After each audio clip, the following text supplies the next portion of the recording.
This is a 40-year-old cast iron engine block. It's heavy, it's inefficient, and it will likely outlive your grandchildren. And this is a state-of-the-art, lightweight aluminum masterpiece from a 2024 model that just suffered a catastrophic failure at 30,000 miles. We've been told that aluminum is the future, that it's better for cooling, weight, and fuel economy. But if aluminum is so superior, why are we seeing more dead-on-arrival engines in the last 3 years than we saw in the previous 30? Today, we're looking at the metallurgical betrayal of the modern car owner. We're diving into why the transition from iron to aluminum didn't just save weight, it killed the million-mile engine. And the reason isn't just cost-cutting, it's physics. We're seeing engine failures across every major brand, on trucks and cars that are barely out of warranty. So, let's go back to the beginning and understand exactly how we got here. For decades, cast iron was the king. The reason was simple. Iron is incredibly stable. When an iron engine gets hot, it expands slowly and evenly. The entire block grows at a controlled, predictable rate, and every component inside it, the pistons, the rings, the bearing surfaces, was engineered with that predictable expansion in mind. Iron is also naturally porous, which means it holds oil on the cylinder walls like a sponge. Every time a piston comes down, it drags a film of oil with it. That oil sits in the microscopic texture of the iron wall. It doesn't run off, it doesn't wipe away, it stays there doing its job. That's why you could take a cast iron engine, run it for 200,000 miles, put new rings in it, and send it out for another 200,000. The 12-valve Cummins diesel that Dodge dropped into the Ram 2500 starting in 1989 has a cast iron block and head. Owners are still driving those trucks past 500,000 miles today with the original engine. The iron LS block that General Motors used in its heavy-duty trucks was specifically kept in the HD lineup, even after GM switched to aluminum in the half-ton Silverado, because everyone in the room knew the iron block was the more durable choice. The Jeep 4.0-liter inline-six earned a reputation over 20-plus years of production as one of the most indestructible engines ever put in an American vehicle. People joke that the engine outlives the rest of the Jeep. They're not really joking. But iron has a massive flaw in the eyes of modern engineers: weight. A cast iron block can weigh 150 pounds more than an aluminum equivalent. In a world of strict MPG regulations, that 150 pounds is a death sentence. Manufacturers had to switch. But as we're seeing with the recent Tundra and GM recalls, that switch came with a hidden cost. And the reason that cost stays hidden is because manufacturers have done a genuinely impressive job of making aluminum sound like an upgrade. Aluminum dissipates heat faster than iron. That part is true. Aluminum is easier to cast into complex shapes. Also true. A lighter engine means better fuel economy numbers on the government test cycle, which means the manufacturer avoids massive fines under the corporate average fuel economy program. That's the real driver. CAFE standards tightened through the 2000s and 2010s to the point where shaving weight out of the powertrain wasn't optional. It was financial survival for the automakers. Research by economists at Brookings and Harvard found that CAFE pressure was responsible for roughly 500 pounds of weight reduction in the average 1989 passenger car compared to what it would have been without those regulations. That trend continued and accelerated every decade since. Aluminum became the default not because it's the most durable material for an engine block, but because it was the fastest path to a lighter vehicle on a fuel economy test. What they didn't put in the brochure is the physics of what happens next. Aluminum is soft. You can't run a steel piston directly against an aluminum wall. It would shred in seconds. So engineers have to use liners or sleeves. And this is where the first major problem enters the picture. Iron and aluminum expand at different rates. When you push a modern turbocharged engine to its limit, the aluminum block grows faster than the iron liner inside it. The numbers are not close. Aluminum expands at about 60% faster than cast iron for every degree of temperature rise. That mismatch exists every single warm-up cycle, every single hard acceleration, every single heat soak in a parking lot on a summer afternoon. Over time, that liner can shift. Or worse, micro cracks form at the bond line between the aluminum block and the iron sleeve, right at the interface where two materials with different expansion rates are fighting each other. That's how you get coolant leaks. That's how you get mysterious oil consumption that the dealer looks at, shrugs, and calls within specification. It's not a mystery. It's physics doing exactly what physics does when you bond two incompatible materials and then cycle them through thermal stress thousands of times a year. The problem compounds because of exactly where these micro cracks form.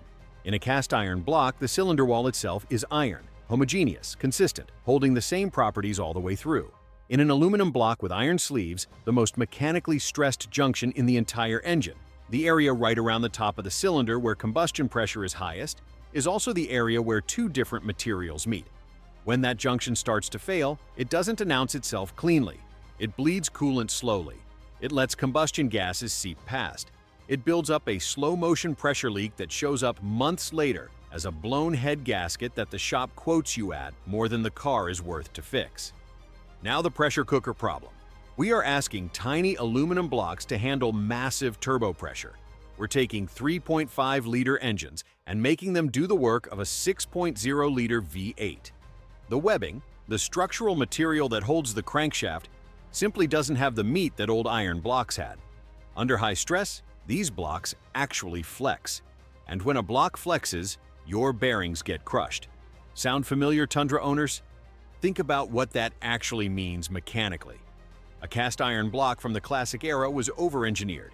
Thick walls, generous bearing surfaces, material depth that gave it real structural rigidity. It could absorb the shock of combustion and the side loads of a piston firing at an angle without the block itself deforming. A modern aluminum block is precision engineered to be exactly as strong as it needs to be to pass its certification tests. And no stronger, because every extra gram of material is weight that costs fuel economy points. That leaves essentially no margin. GM's own recall filing language is revealing on this point. Teardown analysis on failed 6.2-liter engines found bearing damage from sediment in oil galleries and crankshaft dimensions that were out of specification. The precision that makes these engines work when everything is perfect is the same precision that causes catastrophic failure the moment anything is slightly off. A small piece of machining debris that an iron block would have filtered through its porous surfaces and sent harmlessly through the oil circuit becomes, in a tight-tolerance aluminum engine, sandpaper against a precision-bearing surface. And once that bearing starts to score, the failure accelerates fast. Share this video right now with anyone you know who owns a truck built in the last 5 years. Because the next part is what no one at the dealership is going to explain to them. Many of you believe it's the oil. You're half right. Because aluminum blocks dissipate heat so fast, and because tolerances are so tight to save fuel, manufacturers are specing oil that is essentially the consistency of water. In an old iron block, that oil would be gone in a second. In these new engines, it's the only thing keeping that aluminum from melting. Manufacturers moved to 0W20, 0W16, and in some applications, even 0W8 oil specifications. The primary reason was friction reduction on the federal fuel economy test cycle. Thinner oil creates less pumping resistance in the engine, which shows up as a fractional improvement in miles per gallon during the government's standardized test. That fraction translates to real money in avoided CAFE fines. So the spec went thinner and thinner and thinner. But the engines running those specs aren't running under laboratory conditions. They're towing in Arizona in July. They're going 7,500 miles between changes because the manufacturer's recommended interval got stretched to make ownership feel lower maintenance. In an old iron block, that oil would be gone in a second because the porous iron surface would absorb and hold it. But iron blocks also didn't need thin oil to survive because their tolerances were built for robust oil films, not razor-thin ones. Modern aluminum blocks with their tight tolerances are entirely dependent on that thin oil film staying intact, staying clean, and staying within its viscosity specification throughout the entire service interval. The moment that oil degrades slightly, the moment it picks up metal particles from wear, the moment the temperature climbs just past the spec range, the protection margin drops to essentially zero. And that's before you consider the debris scenario. When a tiny piece of machining debris gets into thin oil in a modern aluminum engine, it doesn't get trapped in a porous surface. It acts like sandpaper, instantly scoring those delicate aluminum-bonded walls. That's not a manufacturing defect in isolation. That's a manufacturing defect interacting with a system that was designed with no buffer. Toyota's own recall filings confirm this dynamic exactly. The debris that's killing Tundra engines isn't massive chunks of metal. It's fine machining particles. the kind that a cast iron engine with a robust oil film and porous cylinder walls would have passed without consequence. In the V35A's high-pressure, thin oil, precision tolerance environment, those same particles lodged against the number 1 main bearing and destroyed it. Is aluminum inherently bad? No. Ferrari and Porsche have used it for years. But they aren't trying to build a 400 horsepower engine for the lowest possible price point to put in a work truck. That distinction matters more than most people realize. When Ferrari or Porsche engineers a high-performance aluminum engine, the goal is to extract maximum performance within a known, controlled operating envelope. Those engines get premium synthetic oil from day one. They get conservative service intervals relative to their output. They get engineering margins and material specifications that reflect the actual cost of failure, which for a Ferrari is a lawsuit and a reputation catastrophe, not just a warranty claim. They are also, critically, not being asked to survive 200,000 miles of daily driving, cold starts, poor fuel quality, skipped oil changes, and towing a boat in August. So, what does this mean for the person sitting in their driveway right now, staring at a turbocharged aluminum engine that costs them $50,000 or $60,000? A few things. Run full synthetic oil and don't push your change intervals, especially in a turbocharged application. Manufacturers' extended service intervals were designed for fleet cost optimization, not for individual engine longevity under hard use.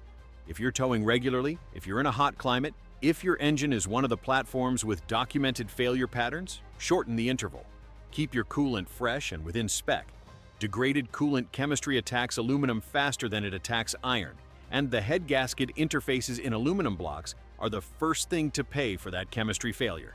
And if you're shopping for a used vehicle built in the last decade with a turbocharged 4 or 6 cylinder, a compression test, and a cooling system pressure test before you sign anything is the cheapest insurance you can buy. So, would you trade 2 miles per gallon to have a cast iron block back in your 2024 truck? Or is the weight saving worth the risk of a 30,000-mile engine swap? I want to hear from the mechanics in the comments. What are you seeing on your lifts? Are the aluminum sleeves failing, or is it purely a manufacturing defect? That information matters, because what mechanics are pulling off the rack right now is the data that tracks where the next round of failures is going to come from. Drop that in the comments. And if you know a Tundra owner, a Silverado owner, or anyone riding on a small displacement turbocharged engine who hasn't seen this yet, share this video. The dealer isn't going to hand them this conversation. That's what this channel is here for.